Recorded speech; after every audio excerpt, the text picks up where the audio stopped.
धनंजय देशमुख यांनी यंत्रणेला काही सवाल उपस्थित केलेले आहेत, सवाल विचारलेले आहेत। आज बीडमध्ये मसाजोग इथं प्रामुख्याने खूप तणावाची परिस्थिती निर्माण झालेली होती। संतोष देशमुख यांच्या हत्या प्रकरणात तपास यंत्रणेने आतापर्यंत 8 आरोपींना अटक केली आहे, तसंच मोक्का अंतर्गत कारवाई केली आहे। पण यात खंडणीतील आरोपी वाल्मिक कराडवर मोक्काची कारवाई केली जावी, तसंच 302 च्या गुन्ह्यात त्याला आरोपी करावं असा जबाब संतोष देशमुखांचे बंधू धनंजय देशमुखांनी नोंदवलाय अशी माहिती मिळते। तर या संदर्भात धनंजय देशमुख यांच्याशी सविस्तर संवाद साधला आमचे प्रतिनिधी सुरेश जाधव यांनी। आज जी मागणी केली होती 302च्या गुन्ह्यामध्ये कोणाकोणाला घेतलेलं पाहिजे आणि ते तशा पद्धतीने होत नाही, तपास यंत्रणा ज्या पद्धतीने करतात खंडणीपासून ते खुनापर्यंत हा जो प्रवास आहे त्यांचा, जे की हे कोटकारस्थान कोण केलं, त्या लोकांमध्ये सगळे एकमेकाचे लागेदुरे एवढे घट्ट पसलेले आहेत। हे आम्ही कसेही दाखवलेले आहेत, त्यांना पुराव्यासकट दाखवलेले आहेत, CDR काढले तर त्याच्यात निघलेले आहेत। मग 8च आरोपी झाले, त्यांना मोका लावला, त्यांना 302 गुन्ह्यामध्ये घेतलं। मग बाकी हे आरोपी ज्यांनी पोचले, ज्यांनी फोनपे पैसे केले, ज्यांनी आसरा दिला, ते कसं काय साप निघले बाहेर ॲटोमॅटिकली, हा आमचा प्रश्न आहे। आम्ही 30 दिवस काय बघत होतो, आम्ही 30 दिवस प्रसारमाध्यमांना काय सांगत होतो तुम्हाला की आमचा तुमच्यावर भरोसा आहे, तपास यंत्रणा आम्ही काय म्हणायचं, बरोबर आमचा विश्वास आहे। तुम्ही आम्हाला रोज 10 वेळेस प्रश्न विचारायचे की तुम्ही समाधानी आहात का नाही। मी जर त्यावेळेस म्हणलो असतो की नाही समाधानी, मग आज उत्तर काय द्यावं लागलं असतं, तुम्ही समाधानी नव्हते म्हणून आम्हाला तपास नाही करता आला व्यवस्थित। मग आपण विश्वास ठेवला तर काही गुन्हा केला का, आपण योग्य त्यांना विश्वास ठेवला, त्यांचंच काम होतं सगळ्या गोष्टी प्रॉपर घेणं। आणि ह्याच्यात आता संध्याकाळी आम्हाला ज्यावेळेस हे सगळे SIT, CID, SP साहेब, CIDचे SP साहेब येतील त्यावेळेस मग ह्या गोष्टी सगळ्या आपल्याला स्पष्ट होतील। हा 302चा आरोपी करा असं वारंवार तुम्ही मागणी करत होते, आज गावकरी देखील मागणी करतात, तुम्ही देखील मागणी करा वाल्मिक कराडांना 302चा आरोपी करा। मग तशा पद्धतीने कुटुंबाने दिलेला जबाब आहे, त्या जबाबामध्ये तसा उल्लेख केला गेला का, त्याची नेमकी काही हिस्ट्री निघली का, हे स्पष्ट ते स्पष्ट होईल ना, आम्हाला त्यासाठीच वेळ दिला ना आज। आणि विषय दुसरा असा आहे की तुम्ही दिलेले जॉब त्यांनी ॲक्सेप्ट केले का, की काय नेमकं म्हणतात का, तेच आपल्याला आज माहिती करून घ्यावं लागेल ना की काय केलंय, जॉब दिलेले ॲक्सेप्ट केलेत का, त्याच्यावर कारवाई केली का, ते बघण्यासाठीच आज वेळ आहे ना। अच्छा, जे मी आंदोलन केलं त्या आंदोलनाची दिशा अशी होती की जर तुम्ही मला एखादं आंदोलन करण्यास भाग पाडत असाल तर मग मला करायला तयार आहे, मी मरायला तयार आहे, तर आंदोलन कुठली गोष्ट आहे। आणि मी कुठलंच निवेदन देणार नाही हे पण तुम्हाला सांगितलं, स्पष्ट केलं आहे। मला माझ्या भावाचा न्याय मागण्यासाठी मला कुठल्याही हद्दीत जावं लागलं, मग ते मरण जरी असलं तरी मी जाणार, मी न्याय घेणार, हे तुम्हाला स्पष्ट करतो। न्याय घेतल्याशिवाय मागे सरकणार नाही। तपासी यंत्रणेने आतापर्यंत तुमच्या प्रश्नाची उत्तर दिली नाही का, भेट दिली नाही का, आणि आपण बघतोय रस्त्यावरची लढाई तर खूप मोठ्या प्रमाणात झाली, मात्र कागदोपत्री आणि तपासाची लढाई कुठपर्यंत आली, त्या संदर्भात काही लूफॉल्स सोडले जात आहेत का, अगर तशा पद्धतीने कोणाला पाठीशी घातलं जाते असं तुम्हाला शंका वाटते? मी पुराव्यासकट देऊ शकतो काय कुणाला सोडलं जाते आणि कुणाला धरलं जाते। पहिल्या 4 दिवसाचा तपास आहे ना, जो DYSP ऑफिसनं दिला, पोलीस यंत्रणेने दिला, CIDला, त्याच्यामध्ये बरेचसे कच्चे दुवे राहिलेले आहेत। सुरेश जाधव, देशमुख हत्या प्रकरणावरून मनोज जरांगे आक्रमक झालेत। आज धनंजय देशमुखांनी पाण्याच्या टाकीवर आंदोलन करत आत्महत्येचा इशारा दिला। यावरून जरांगेंनी सरकारवर हल्लाबोल केलाय। खंडणीतला आरोपी वाल्मिक कराड हाच हत्येतलाही आरोपी आहे, त्याच्यावर 302 लावा आणि मकोका अंतर्गत कारवाई करा अशी मागणी जरांगेंनी केली आहे। आरोपी सुटले तर मुंडेंच्या टोळीचं जगणं मुश्किल करणार असा इशाराही जरांगेंनी दिला। या खंडणीमुळे खून झालाय आणि त्याच्यावरती मोका लागत नाही, त्याला 302 मध्ये घेतलं जात नाही, तर कुटुंब धीर सोडणारच ना। आणि ही बातमी जशी बाहेर पडली तसं राज्य आणि राज्यातले लोक पुन्हा डवळून निघाले। लोक मुख्यमंत्री साहेब एखाद्या बिथरतील सुद्धा आता, कारण तुमचं पाऊल चुकीचं पडायला लागलं। जोपर्यंत तुमचं पाऊल चुकीचं पडत नव्हतं तोपर्यंत हा समाजही शांत होता आणि कुटुंब पण शांत होतं, ही सत्य परिस्थिती आहे।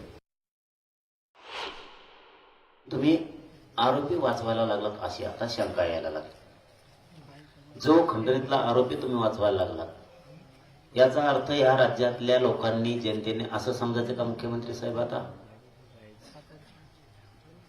की जो खंडणीतला आरोपी आहे तो तुमचं सरकार चालवतोय, तुम्हाला पण स्वतः चालवतोय। मोदींपेक्षा मोठा लागला की काय हा, की ज्याला तुम्ही आरोपी करू शकत नाही 302 मध्ये. फडणवीसांनी याच्यात लक्ष घालणं याच्यासाठी गरजेचं होतं इथून पाठीमागच. ही जी साखळी होती ना, ही साखळी खूप स्ट्रॉंग नेटवर्क आहे या धनंजय मुंडे यांनी केलेलं. काही भंगार टोळी लाभार्थी तयार केली त्यानं राज्यात. त्या टोळीनं राज्यात धुमाकूळ घातला. तुम्ही जर चुकीच्या दिशेनं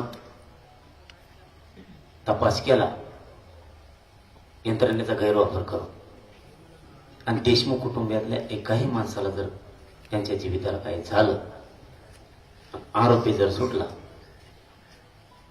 तर धनंजय मुंड्याची टोळी तिचं जगणं मुश्किल करेल. कारण आपल्याला संयम लई, आणि एकदा जर डोकं खराब झालं तर आम्ही सुद्धा मराठी. तुम्हाला जर राज्याच विद्रूप करायचा आता मुख्यमंत्र्यांनी ठरविलं असेल तर मराठ्यांचा आमचा नावेल आहे.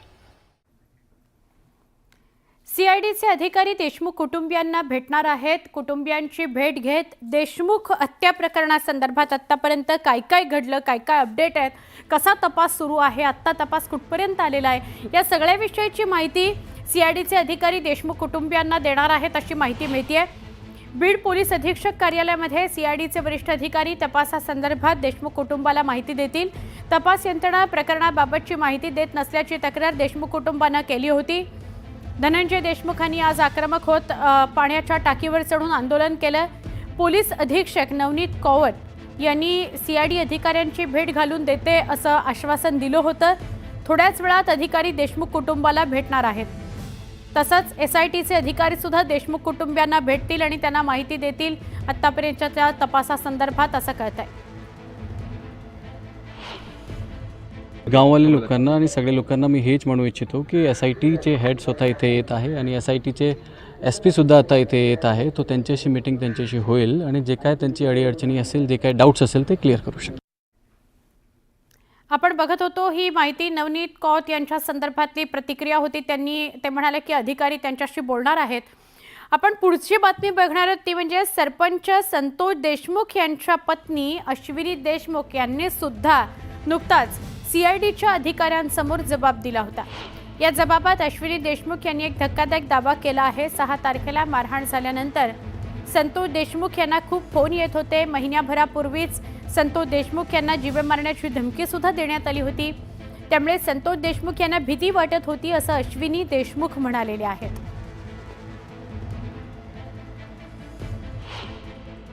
मला माझे मिस्टर एवढंच म्हणले होते की त्या दिवशी जी पवनचक्कीवर भांडणं झाले होते ते जरा गुंड प्रवृत्तीचे लोक आहेत आणि मला भीती वाटते, एवढंच बोललेले.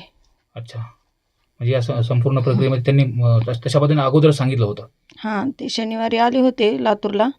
मग ते मी त्यांना उलट एवढं म्हणलं, ती म्हणले भीती वाटायला. मी जाऊ नका म्हणलं होतं त्यांना. कशाला जातात मग तुम्ही, कशाला उगाच भीती वाटते. तर ते थांबले, पण शनिवारी थांबले, रविवार थांबले, सोमवारी ते येणार होते इकडं. पुन्हा नको करत मी म्हणल्यानंतर ते थांबले, पण त्यांना फोन येईल सारखंच. मग ते मला म्हणले मला जावंच लागते, म्हणून मग ते आले गावाकडे. कळकळीची एकच विनंती आहे, तुम्ही किती जेवढे लोक असतील तेवढ्यांना लवकरात लवकर ते म्हणतात ना टेस्ट करा, काय करा, करा ना तुम्ही. काय इतका वेळ माझ्या मिस्टरांना मारायला त्यांनी इतके एका दिवसात त्यांनी सगळं केलं ना, 3 तासात. तर त्यांना काहीच पोलिसांनी केलं नाही, कुणी केलं नाही. सगळं काम होईपर्यंत ते आलं नाही. तर आज 35 दिवस झाले, तर मग ते काय करतात, कशाला इतका तपासाला वेळ लागते त्यांना. एका माणसाला, देव माणसाला इतकं करायला त्यांना वेळ नाही घेतला. पोलिसांनी ते वाट पाहिली आणि आज काय होते त्यांना इतके आरोप असताना त्यांच्यावर इतके गुन्हे त्या दाखल आहेत त्यांच्यावर, तरी पण ते का करत नाहीत. लवकरात लवकर त्यांनी ते करावं.